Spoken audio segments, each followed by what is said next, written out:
Right. So thank you so much for inviting me. In the next bit of time, I'm going to give you an overview about myself, the research I've conducted, and sort of some thoughts on um, how medical librarians integrate within medical education and within other contexts in healthcare environments. I am a very collaborative and open kind of personality. So if you're sitting there and you have thoughts in your minds, I encourage you to put them into the chat and I'll find them, or Danielle and Rena can help me find them. So please don't hesitate to interact with me. I don't mind at all being interrupted or bugged. So with that, I'll get started. So first, some disclosures. I did receive a 2022 grant from the Medical Library Association to partially support my research. And it's also important to know that I'm the department chair for the library at NYU, and that the research that I will describe was conducted partially in my role as a doctoral student at Maastricht University and partially in my role as a department chair at NYU. So while I've done the work under sort of these two auspices, I would still say the views expressed are my own from my own research and do not necessarily reflect the opinions of everyone at NYU Langone Health. So a little bit about me before we get started. So you'll just know a little bit about where I'm coming from when I approach medical education research. I've had a career path that actually echoes that of the Levy Library director, Dr. Chris Alpe. Much like her, after getting my library degree, one of my first jobs was in a public health library. I worked for the state of California. And we worked collaboratively with public health researchers on vaccine development, public education campaigns, disease tracking, environmental health work, a wide variety of stuff that took me around the state of California. And this work inspired me to pursue my public health degree at Columbia, brought me to New York, where I thought I'd be working more on epidemiology and disease tracking, but I ended up back in the library at NYU. And, as the lone librarian on many different kinds of research teams across settings, I've always had to think very critically about my role in the team. What are things that I could or could not do? What are things that I could or could not ask for? What power did I have to make any change in that environment, push the research in directions that I thought could be better or worse?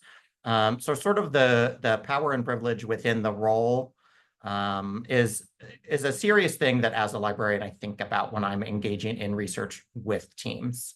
So it certainly influenced my own research and my thinking about how librarians can most effectively engage with their collaborators.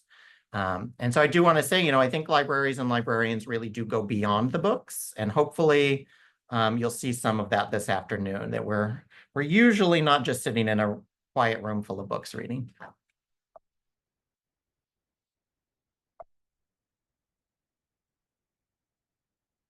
Now, if I can make my slides move forward.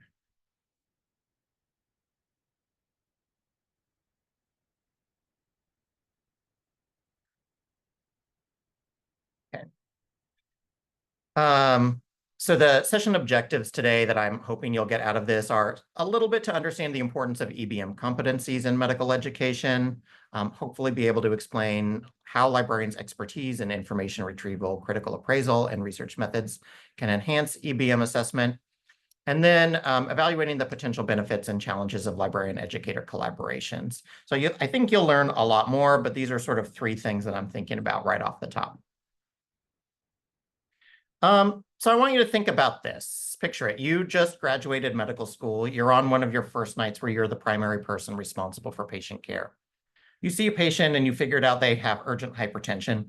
Before moving forward with the treatment plan, are you, as a new resident, doing a quick Google search? Do you jump to Wikipedia and look up antihypertensives? Do you call your attending? Do you ask ChatGPT?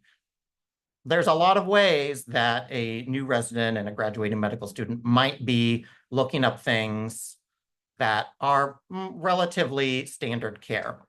And for those of us that are patients, do we want our doctors to be proficient in using information sources beyond Google and beyond ChatGPT? Or are those reliable enough because we think they have a good enough algorithm that promotes popular results? I think with a simple clinical question, the resident or the senior medical student should know how to find that evidence that really supports their plan. They should be able to go beyond Google or AI and into information sources that are based on scientific evidence, not necessarily a predictive algorithm. Within medical education, this process is typically taught as evidence-based medicine or evidence-based practice. I apologize in advance. I'll go back and forth between the two, but I'll probably stick mostly to saying EBM. The concept of EBM evolved from the original definition in the 1990s to really land at EBM being the intersection of clinical expertise, patient values and preferences, and the best scientific evidence. And so it's used to really ensure informed decision-making within healthcare. So I naturally am focusing on the best scientific evidence part of this process. And while I'm talking a little bit about EBM, I want you all to start thinking about how do you assess EBM, either for yourself or for your learners? What challenges do you experience when you're assessing EBM? Does it work for you? Are you able to do it well? So what I have here are the traditional steps of EBM. So in EBM, practitioners follow this systematic approach that's encapsulated in 5 key steps: ask, acquire, appraise, apply, and assess. Following these steps is generally thought to help guide clinical decision-making, confirm suspicions, contribute to increased efficiency in healthcare delivery, and ultimately, the great hope is improved patient outcomes. So these are the steps that are being taught frequently by librarians. But how do we know that the learners can actually do all of these steps? So I'm a person who firmly believes that assessment really does drive learning. And if we're not assessing on something in real and meaningful ways, then there's limited incentive for our learners to actually learn it or practice it. So how are our med students or residents being assessed? Are they getting formative feedback? And are we doing the most effective assessment in order to help them learn and improve this process? So my question for you all, and please do put it in the chat or pipe up if you feel like talking, is this: how do you assess EBM? What is it that you're doing? Does it work? Is it complicated? Is it easy? Does it actually reflect learner competency in the area? And I'll give you a minute to put stuff in the chat.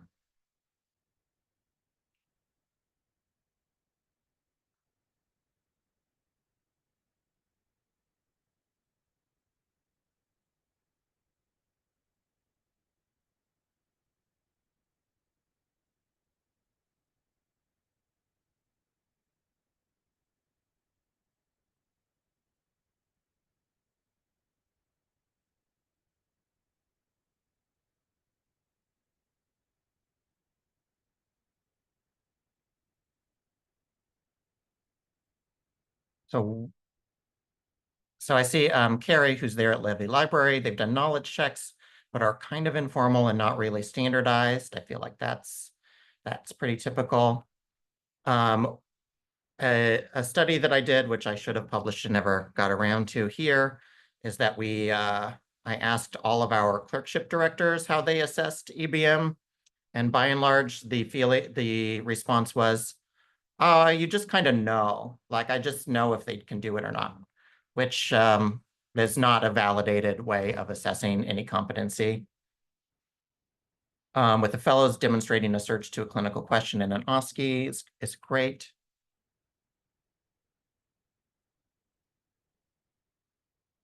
Literature citations, are they able to pull up any literature?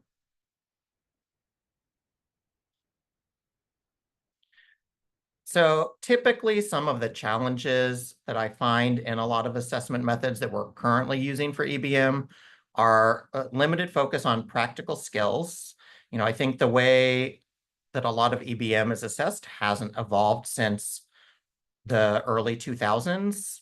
And that may have worked great when PubMed was new and when the internet was nascent, but things are very different now. And the way that clinicians practice EBM isn't the same as it was in 2000. We all have computers in our hands now.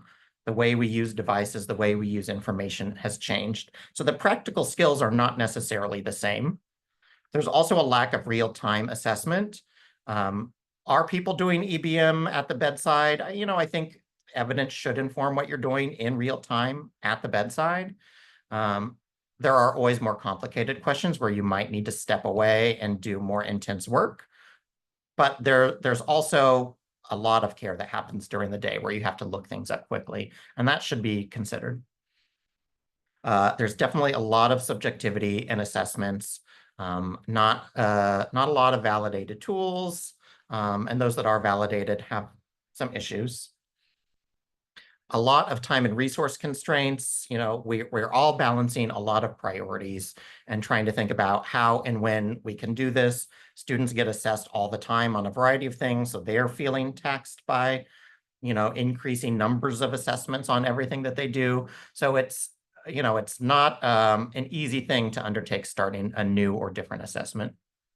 And I think underutilization of librarians is a big one, because even if we're not necessarily the ones doing the assessment, by working together, we can help identify what are good ways that you might be able to assess and what are some of the skills and tools that you should be looking for.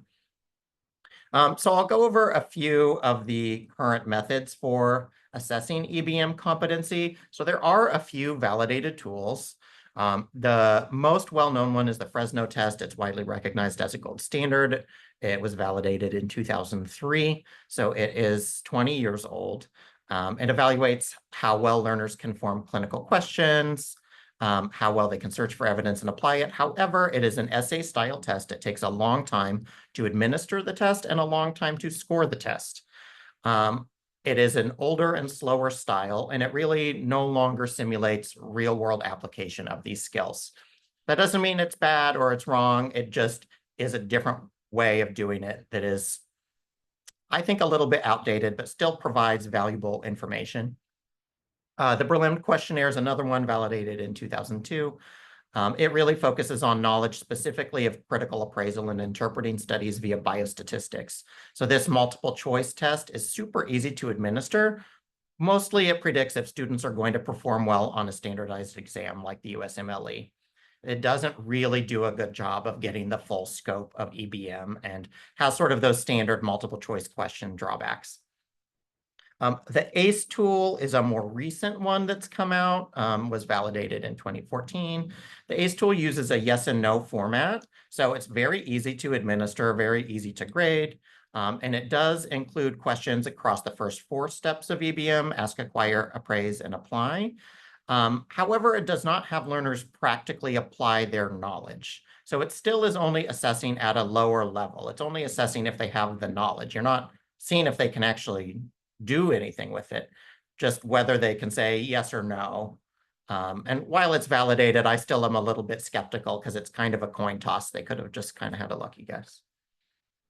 And finally, another one of the more recent validated tools is the Spiral OSCE from Kumaravel in 2021, and they're in the UK. And the Spiral OSCE that they developed does use a rubric-based approach with increasingly complex OSCE scenarios. And so it does offer a structured way across many years to assess practical EBM skills via an OSCE.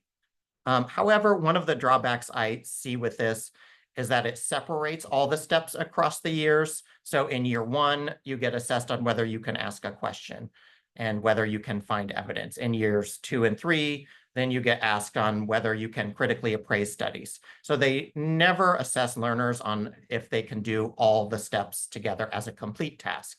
It just separates out all the tasks.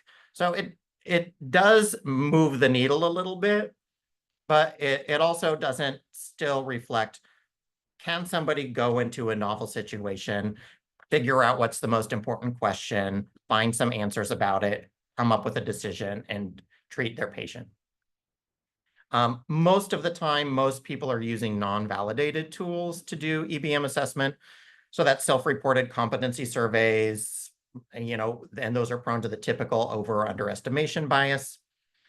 There are a lot of locally developed questionnaires that are very specific to certain institutions and scenarios, which typically fail to capture the depth and breadth of EBM. often are just very narrowly focused on a specific thing. Libraries certainly do a lot of these, and I would say from the library perspective, I've developed a lot of local questionnaires to assess EBM, and most of the time, those reside with me. Those don't even get fed into an assessment system. So I'm over here collecting these assessments in my own locally developed questionnaire, and it's still not even feeding into the process. Med student, like I send the data to people, but it doesn't get to med students. So there's a breakdown in the process sometimes with locally developed questionnaires as well. And of course, unstructured observations, prone to a lot of variability in assessments due to lack of standardized criteria and rater opinions. So while these tools provide valuable insights, they often fail to address critical gaps, like assessing practical real-time application of EBM in practice. And that brings us to an important question: how can we bridge these gaps effectively? One promising answer, I think, is leveraging the expertise of medical librarians. So I want to talk about medical librarian roles just for a second. I think long before EBM was solidified as a key concept in medicine, that was the 90s. Librarians have been teaching those skills before, during that process, and still today. We're still some of the main teachers of that content. We are not just repositories of information. I think we are active contributors to education and evaluation of future healthcare professionals and to work within healthcare settings. So some examples of roles where you may see librarians are in places like research mentorship. We do a lot of research consultations with students and help them figure out how to narrow down what their research question is and how to really dig into that. We're often evidence implementation specialists. We work with QA teams to help develop decision aids. Here we're working with our clinical informatics team to ensure that Epic has evidence integrated into it in the best ways. We're often technology and integration experts trying to make sure that knowledge resources that we subscribe to are embedded in people's workflows, not in a separate place. Data management and sharing is a recent role for medical libraries. We catalog and have developed metadata schema for many years, and now it's becoming a bigger part of research missions. And I think advocacy and leadership for our own place in interprofessional teams in medicine is another role that I see for librarians within medical education. And of course, integrated into curricula, both as teachers and assessors of important skill sets. So for the rest of this talk, I'm going to focus specifically on medical education and more specifically on assessment. So I want to go back to thinking about the librarians and the ways that they're specifically involved in EBM teaching and assessment. And to get at this, I did a study with several library director colleagues, and this was a survey of medical libraries that explored the question: what is the level of engagement of US and Canadian health sciences librarians in teaching and assessing EBM? And we had 53% of academic medical libraries in the US and Canada responded, and we found that almost all are involved to some degree in both teaching and assessment of the steps of EBM. However, as you can see, assessment lags far behind teaching, even in the same content areas. And in the same survey, we also asked participants to rank their most significant barriers. And the most significant barriers tended to be lack of time in the curriculum, lack of staffing, and lack of useful or scalable models from other libraries. And that led me to think about, okay, if lack of scalable models from other libraries is a problem, well, what can I do to come up with a scalable model? How can I help empower librarians at other institutions to be able to be more embedded in this work? So that brings me to a little bit of my research journey. So to give you a flavor of that, I talked about myself a little bit already. So I started at NYU in 2011.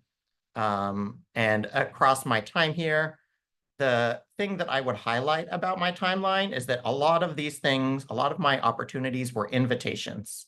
They were invitations from the MDs that I worked with. I was invited to our medical education research team to attend their regular meetings. It's not something I would have necessarily asked to be a part of, but they invited me in. They also invited me specifically to apply for internal grants and encouraged me to apply for external grants.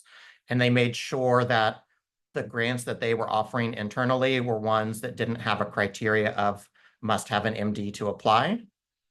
In 2014, the core EPAs were introduced, and that sort of set off a whole new thing where Dr. Adina Cowlett started to work on Night on Call with Dr. Sandy Zabar. And they invited me in to collaborate on that, knowing that they invited me to participate in many activities over the years, and they really wanted to think about how do we assess competency of EBM. If we're going to assess all the EPAs, we really want to do it right. They also encouraged me then to pursue my PhD via Maastricht University, which I probably would not have made that choice on my own, but they were really very encouraging and very helpful in that process. And so for the last too many years for my brain to count, I've been working on Night on Call and my PhD as a part of that research project.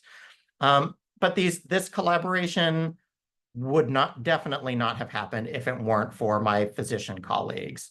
They really invited me to the table, asked me specifically when I was being quiet in meetings, okay, you look like you're thinking about something. It wasn't just a casual invite. It was really encouragement to fully participate as a full member of the team. And I think that has been really important in my own journey, but is important generally to have interprofessional teams that work well together. The MDs in our healthcare environments typically hold all the power in the room, and they really need to set the tone that this is an even playing field and we want everybody to participate fully. So I'm going to talk about some of my dissertation research.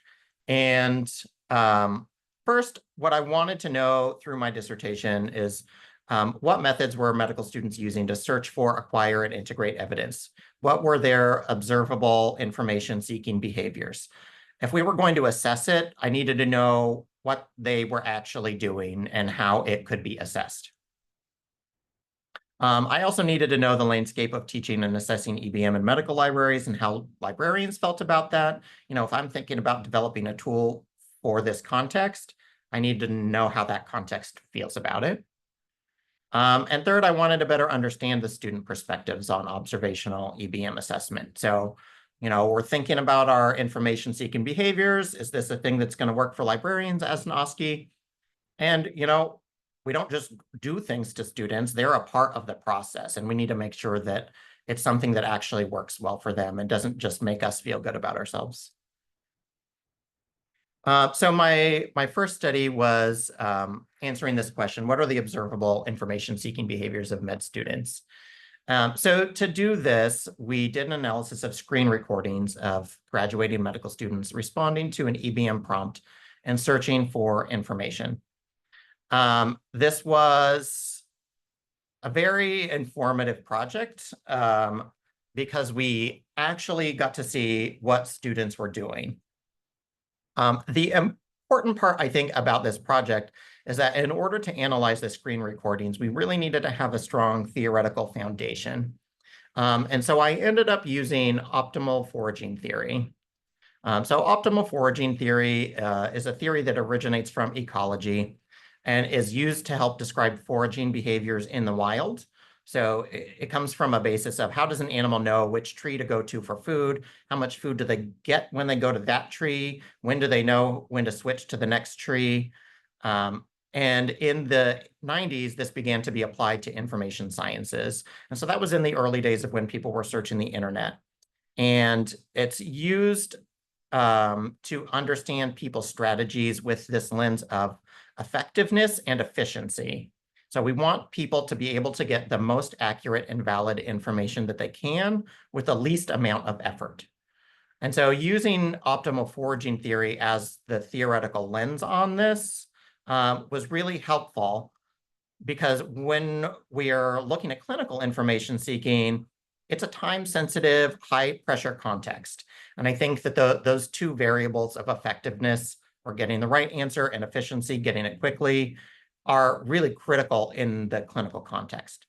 So this first study, we used this theory and tried to figure out how to operationalize this into an assessment. So we took screen recordings of students at this EBM station as part of an OSCE. And these are screenshots of our actual sim center, not some random sim center.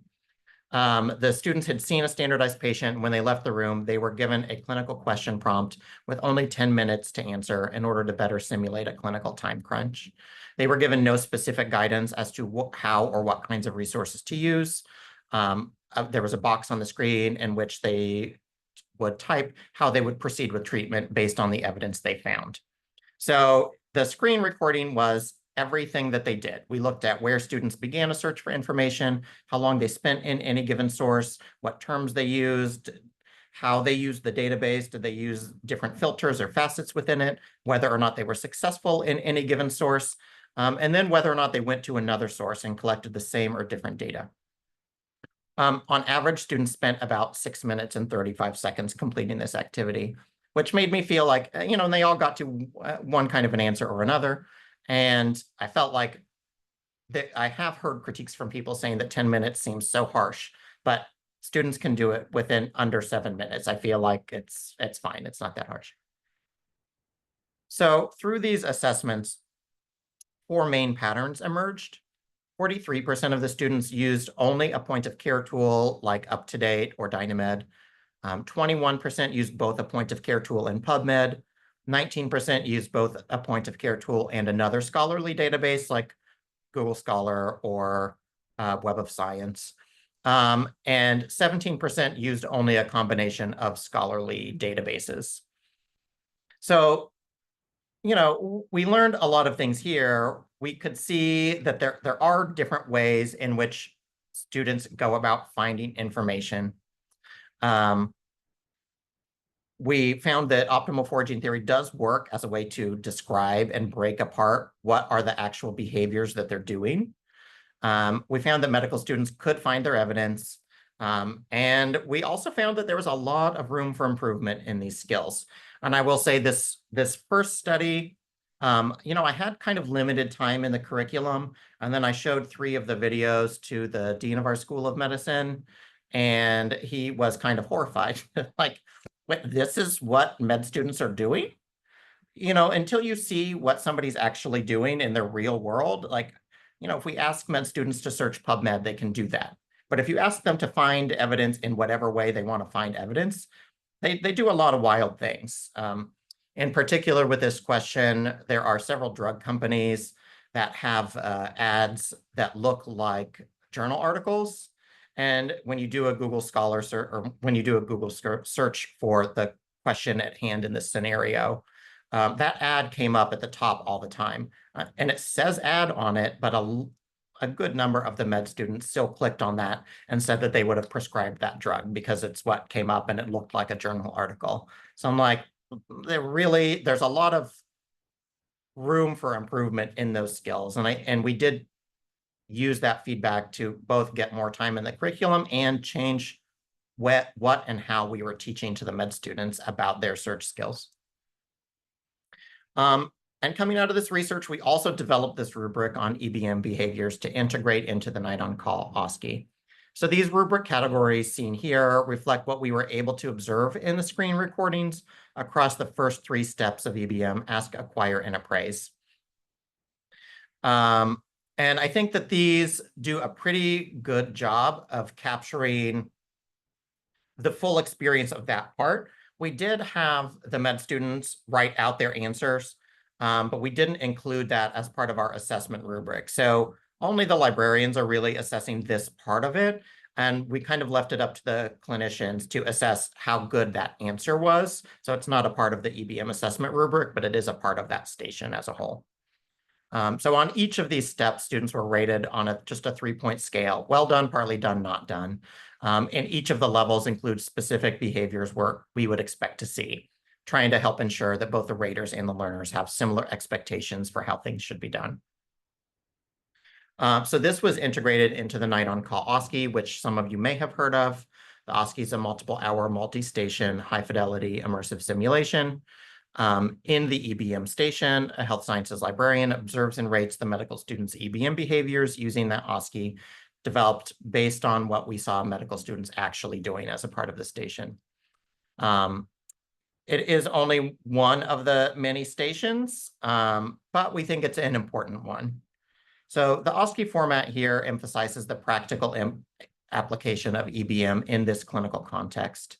And I think that the approach not only assesses their theoretical knowledge of the different tools and parts of the EBM process, but also evaluates how effectively they're able to translate that knowledge into a real-world medical scenario. And it just gives us a more comprehensive understanding of a student's capabilities. So I think this OSCE provides an exciting opportunity for medical librarians to be a part of formal assessment processes, but I also needed to know, what do medical librarians think about this? So another study that I did is, what are the needs and preferences of librarians when assessing EBM behavior in medical students? So the night on call, we had an opportunity during COVID where night on call was done totally remote. And I recruited a group of librarians who are typical assessors of EBM and had them assess medical students from Medical College of Wisconsin who were doing night on call.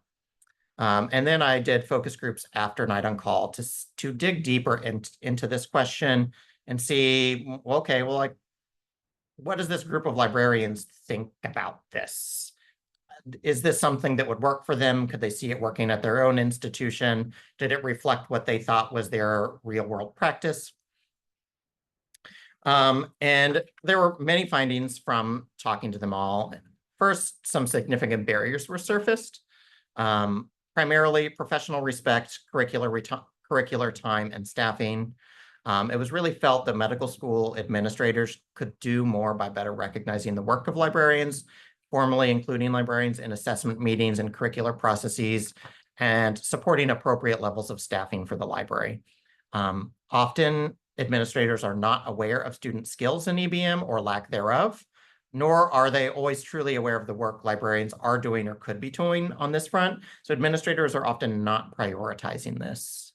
And one of the quotes for that was, and many of the librarians had experiences similar to what we see in this quote, the whole library has been cut out of the curriculum because the thought is students don't need it, students are smart, they know how to find information. But no, they really don't. And leaders of the curriculum are often unaware of students' actual skill level. So these barriers were really pervasive across the whole group. And this was, I should have put in a slide about who these folks were, but it was a national cohort, public and private, small and big institutions. But there were some facilitators. So we found that librarians felt most effective in assessing EBM when explicitly given space in the curriculum and when partnered with an engaged physician faculty member. The librarians that had these kinds of setups all liked the idea of an EBM OSCE and including this current night on call format in the rubric.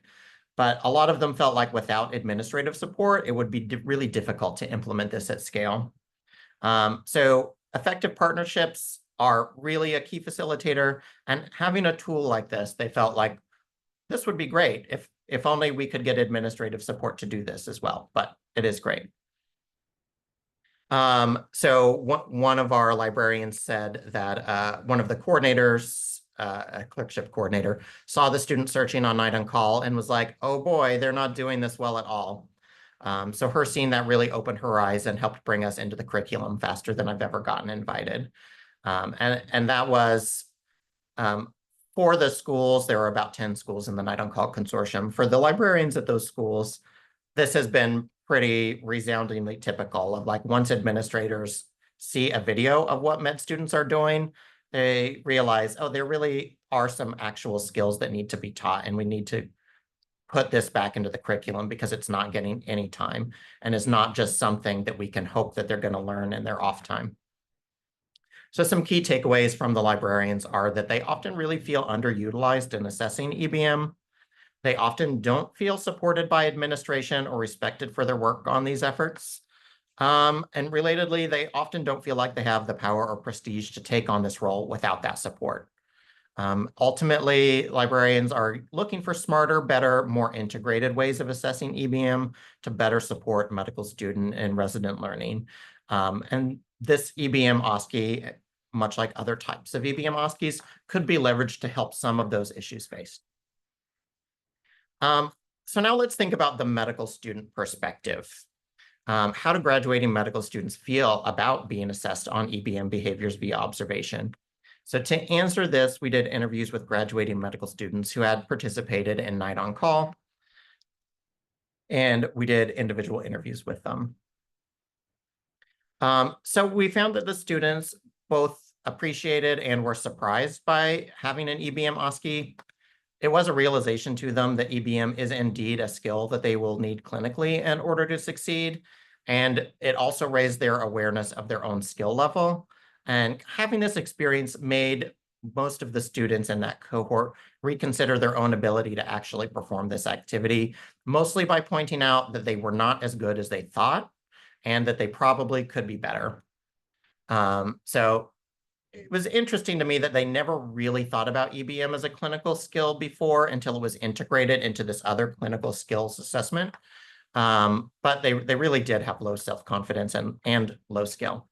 So one medical student said, my takeaway was that I still have not mastered that skill. I could definitely get better at quickly finding those answers, or I guess finding them at all, because I didn't really find a great answer. So I guess I probably need both more practice and more instruction in the PubMed part. But students also had suggestions for how to improve this and make this OSCE a more effective tool for learning. And their biggest request was that they have EBM OSCEs earlier and more frequently in the curriculum to give them time to build their own self-confidence and skill level. But also, they really do want to receive actionable feedback that they can use to improve for next time. Being able to practice EBM in a simulation while practicing other clinical skills helped reinforce to students that this would be an important thing for them to improve and would be necessary for practice. And that idea was shared by many students. Much like this quote, I actually think it could have been helpful to have this before clerkship year, have gotten feedback, and then had the chance to get reassessed after clerkships to see if we've been able to incorporate some of the feedback. And I think that's not a bad idea at all. Like, that is how I would think you would want to build skills over years. So some of the key takeaways from the medical students are, despite what they're taught, graduating medical students don't always understand the role, the importance, or their own skill level in application of EBM within clinical practice. Having this integrated assessment was an appreciated opportunity, and they'd like to see more of it and have more of it earlier. They really do want that practice. Much like with the librarians, we found that this EBM OSCE had the potential to help address these issues for medical students. So in the course of the research, I used optimal foraging theory to observe and classify behaviors and create a rubric for assessment via an OSCE in Night on Call. We explored the needs and pressures on librarians in medical education, who pointed out their need for awareness, respect, and inclusion, but also really valued having a tool like this that they could bring to their leadership and say, here's a thing we can do. And finally, we spoke with the medical students, our learners, to better understand how this could help them learn EBM better through more practice, more feedback, and more integration with other clinical skills. So I'm curious from all of you, what ideas do you have where you might be able to get your librarians involved as true partners in your research, teaching, assessment efforts? I know I have a few ideas, but if you could go ahead and put in the chat any ideas that you may have. Some of the things that I tend to brainstorm, first of all, it's important to get to know your librarians. We are humans who live outside of computers, and I've found that, I tend to attend the conferences of the group that I'm working with, not just the medical library conference. So when I go to medical educator conferences, I really get to know people in stronger and deeper ways. I think attending and asking questions at library workshops is a really important thing to do. You should get to know them and what they're able to offer, and they should get to know you. And a quick plug, there's an AI in your library open dialogue this Friday at noon that your library director, Dr. Chris Alpy, is hosting, and that's in a hybrid format. But the Levy Library is all of the time doing different library workshops, so there should be opportunity for you to engage with them if you don't already know them. I think what's worked for me in every context is different, is inviting to standing curriculum design or assessment meetings. inviting to participate in collaborative research projects and grants, inviting to deliver and participate in faculty development workshops, broadening eligibility guidelines for internal grants and awards to include librarians. And, and I say librarians here because that's my focus, but I think, we also have professional staff members in many of our units who could have great ideas and could be doing more, but sometimes the way that guidelines are written for grants and awards, they're just not eligible to apply, so they don't, because they're excluded from it. And things like advocating for joining regional or national collaborations, things like Night on Call, are things that could be done. And I think, Priscilla, your point involving librarians as early as the conceptualization of the research project is really critically important. We've been trying to work with our quality improvement teams here for the last year, and we're trying to get in at that stage, and they keep coming to us after they've done a project and already done a lit search, and are like, oh, could we improve? I don't know, you already did this whole project. This is not the time to like ask for our involvement. It's definitely the beginning. Yes, and your librarians are involved in creating a session for your M1s with PubMed and the AI tool. Chris Albee definitely told me about that, which is super important. And then thinking about like, how does that translate into future years? Like, how does that translate into their clerkship year and beyond? And when medical students are really in the weeds of their clinical practice, some of these things slip. Then they start paying attention to what are the residents doing, and residents also need opportunities to learn and practice this. I know we're doing that on a limited basis with our OBGYN residents, but I think there's a lot of opportunity to help residents really understand that, there are resources to support them in this work, and for program directors to understand that there are willing collaborators who want to help their residents have better resident education as well.